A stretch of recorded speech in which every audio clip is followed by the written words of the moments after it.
Ya Bapak, sebentar lagi kami mau belajar. Bukalah budi hati kami agar apa yang diberikan oleh Guru terpujilah namamu kini dan sepanjang segala masa. Amin. Dalam nama Bapa dan Putra dan Roh Kudus. Amin. Silakan duduk. Ya Bu. Yang masuki materi kita, Ibu memperkenalkan diri Ibu ya. Ya Bu. Atau ada dari antara kalian yang sudah mengenal Ibu?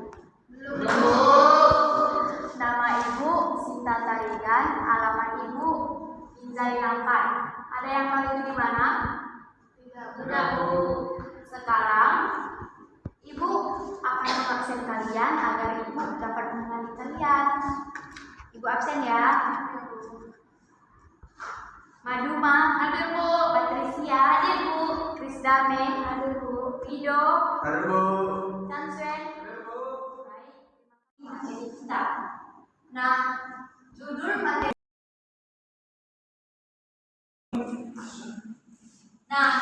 Judul materi kita adalah Allah memberkati para pemimpin Israel, Samuel, Saul, Daud. Apa dari judul kita? Allah memberkati para pemimpin Israel, Samuel, Saul, Daud. Nah, baru Sinta.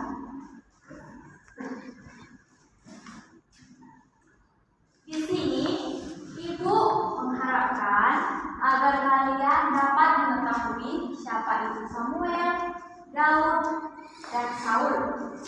Dan yang kedua, Ibu juga mengharapkan mengapa bangsa Israel itu menginginkan seorang pemimpin. Dan yang ketiga, Ibu meminta kalian agar membacanya. Maduma kemudian tenang. Kisah Samuel. Samuel adalah tokoh Bani Israel yang hidup pada akhir masa kesukuan atau hakim-hakim dan awal masa kerajaan.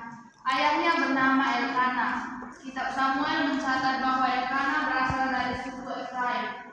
Sementara Tawari menyebutkan bahwa dia berasal dari suku Lewi. Elkana mempunyai dua istri, Hana dan Penina. Bangsa Israel ini memiliki raja seperti bangsa-bangsa lain di sekitarnya. Mereka yakin bahwa di bawah pimpinan seorang raja mereka akan menjadi bangsa yang kuat. Namun Samuel tidak sependapat dengan mereka. Samuel berkeyakinan bahwa raja tidak sesuai dengan ajaran agama mereka. Satu-satunya raja Israel adalah Allah. Walaupun demikian, akhirnya Samuel mengabulkan tuntutan mereka. Tetapi dengan syarat raja Israel harus menjadi abdi Allah. Ia diangkat dan dipilih oleh Allah untuk memerintahkan dan membimbing umat Israel sesuai dengan kehendak Allah. Taat kepada Allah lebih penting daripada taat kepada peraturan-peraturan upacara keagamaan. Terima kasih Bu. Terima kasih ya. Sudah mengerti siapa itu Samuel anak-anak? Sudah Bu. Siapa itu Samuel? Pemimpin bangsa Israel Bu. Tadi Elkana mempunyai dua orang istri. Siapa itu? Hana dan Daud. Selanjutnya, Ibu akan menampilkan gambar. Kalian suka gambar tidak? Suka Bu.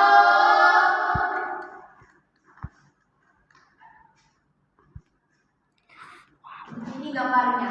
Coba kalian amati. Gambar apakah itu? Orang sakit Bu. Orang sakit. Yang lain? Anak-anak Bu. Yang lain? Itu ini bapaknya anak-anak Bu. Yang lain? Selimut Bu. Ada horden Bu, horden.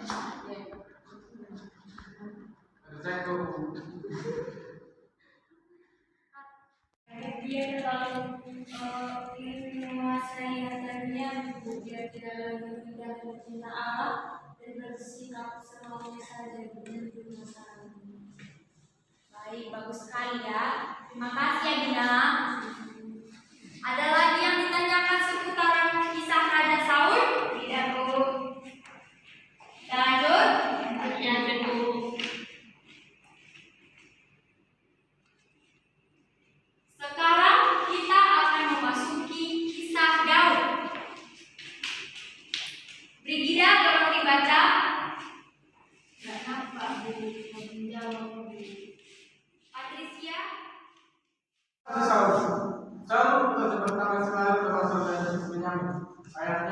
habis dan ia berasal dari keluarga Mata.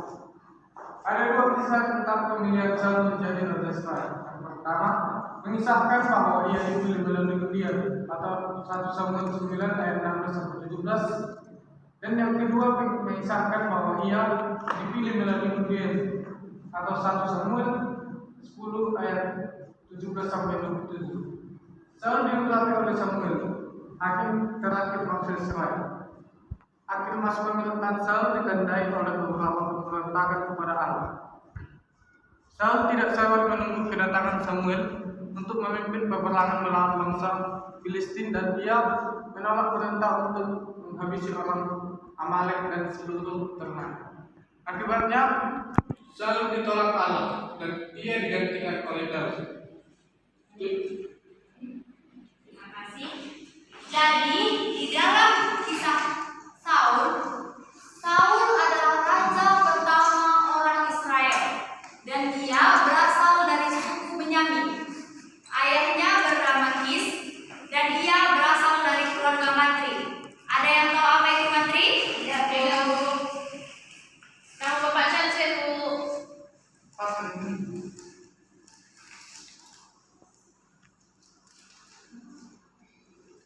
Baik. Matri, tolong kalian catat ya.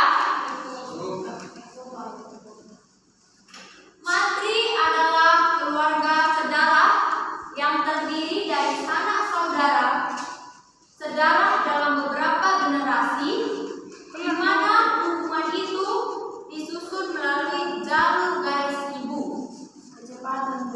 Bu, dipegang-pegang Chelsea aku, Bu. Jangan ya. Matri adalah keluarga saudara yang terdiri dari sanak saudara, saudara dalam beberapa generasi, di mana hubungan itu disusun melalui jalur garis ibu.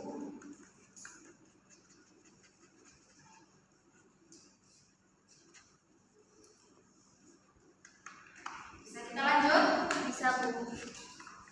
Dan ada 2 kisah tentang pemilihan Saul menjadi Daud mengalahkan orang Filistin, maka Saul dan Daud beserta semua tentara pulang wanita-wanita dari kota yang dilalui menyambut mereka sambil bernyanyi.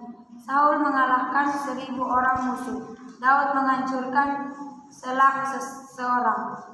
Oleh karena itu, Saul amat marah dan sejak itu Daud tidak lagi diperlakukan dengan baik oleh Saul.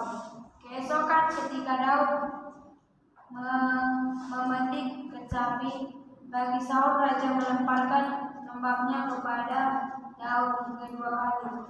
Allah sering memilih orang-orang kecil dan lemah untuk mengalahkan orang yang besar dan berbahasa tetapi jahat. Dengan demikian kami kecil tertolong. Terima kasih, Bu. Ya. Jadi, Daud ini adalah tokoh Alkitab yang paling terkenal dan paling dikasihi oleh Allah. Ia termasuk salah satu dari orang-orang termasyhur dalam iman yang disebutkan dalam Ibrani 11. Daud adalah nenek moyang Yesus Kristus. Karenanya Yesus seringkali disebut anak Daud. Bahkan Allah memanggil Daud sebagai seorang yang berkenan di hatinya. Namun demikian, ia juga salah satu tokoh kontras. Di satu sisi, ia berkomitmen teguh kepada Allah, tetap di sisi lain, ia juga tidak luput dari dosa. Bahkan dosanya termasuk dosa yang paling. Baik anak-anak, Daud itu adalah raja ketiga dari bangsa Israel. Ada yang mau bertanya?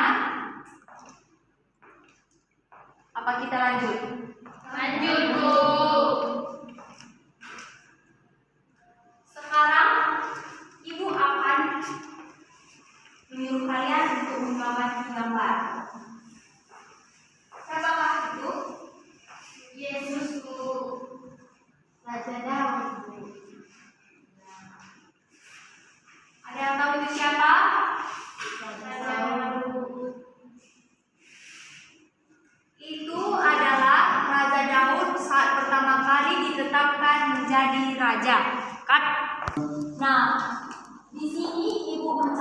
menggambar, ibu agar kalian ibu memberi juga Di sini ibu sudah memaparkan sebuah gambar.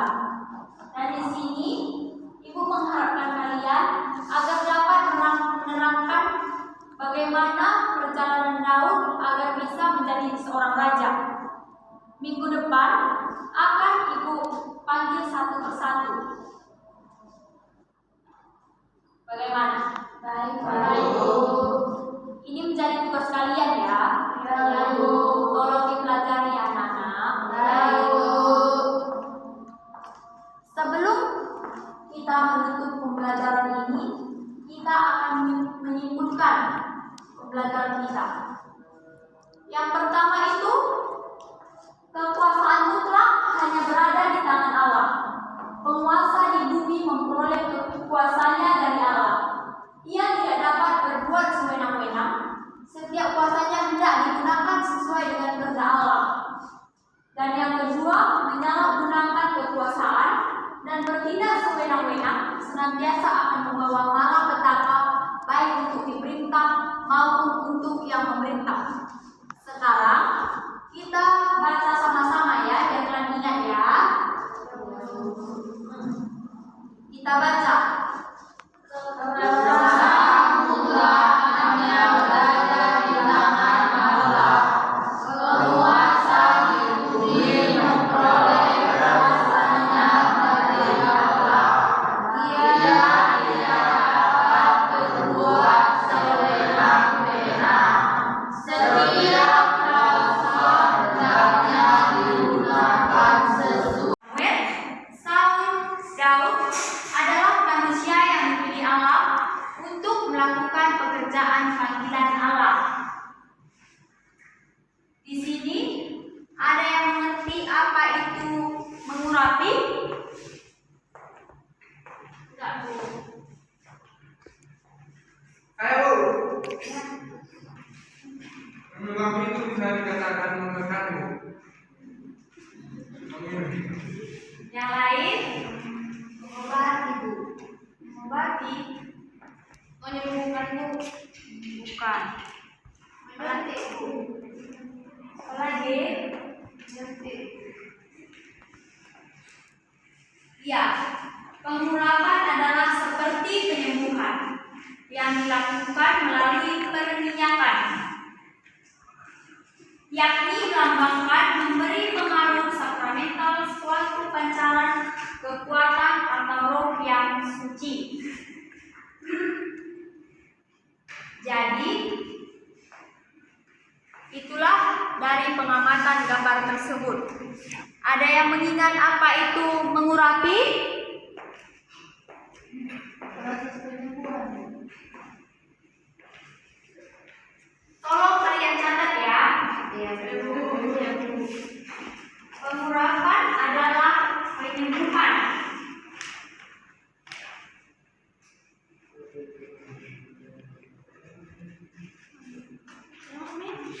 yakni melambangkan memberi pengaruh sakramental suatu pancaran kekuatan.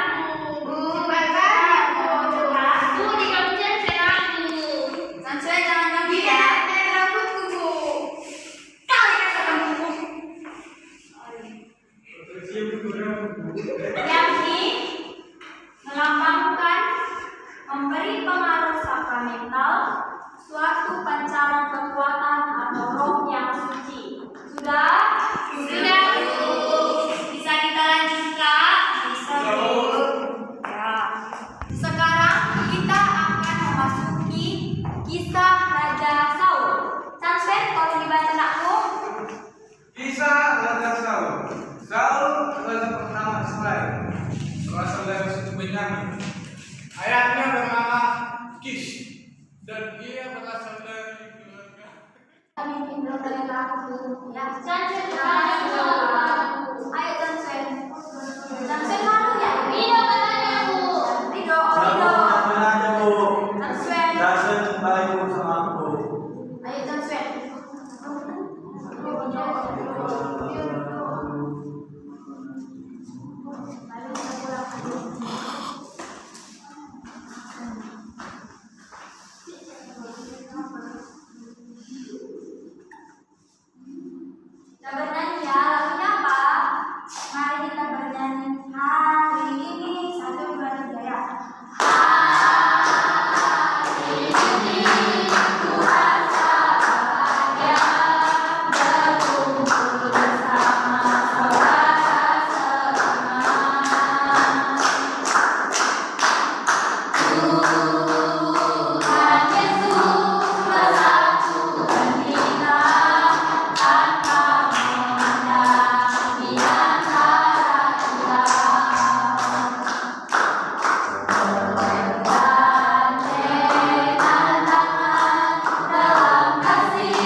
kepada Tuhan atas berkat-Mu kepada kami pada detik ini.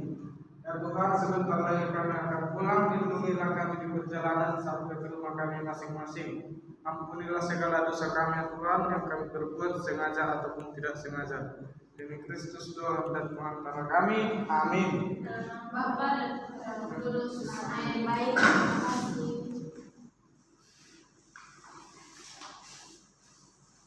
Sekian pembelajaran kita hari ini. Selamat siang.